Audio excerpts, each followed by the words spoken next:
आगामी निवडणुका जानेवारी महिन्यातच होण्याची शक्यता आहे। उपमुख्यमंत्री अजित पवारांनी या संदर्भात एक सूचक वक्तव्य केलं।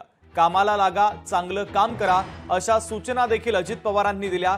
तर जिल्ह्याचा पंचायत राजमध्ये पहिला नंबर आणा असं देखील आता अजित पवारांनी म्हटलेलं आहे।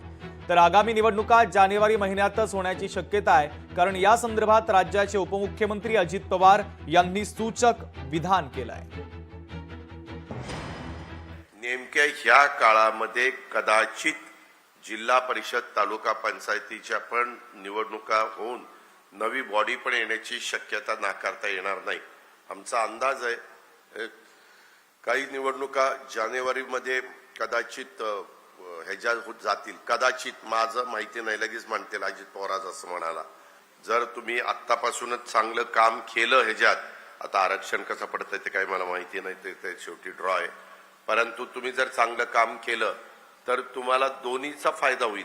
हे काम पण तुम्हाला चांगलं करून घेता येईल आणि गावकऱ्यांच्या मध्ये एक तुमच्याबद्दल विश्वासाचं वातावरण पण तयार होईल आणि तुम्हाला जर निवडून यायला पण ह्या गोष्टीची मदत झाल्याशिवाय राहणार नाही।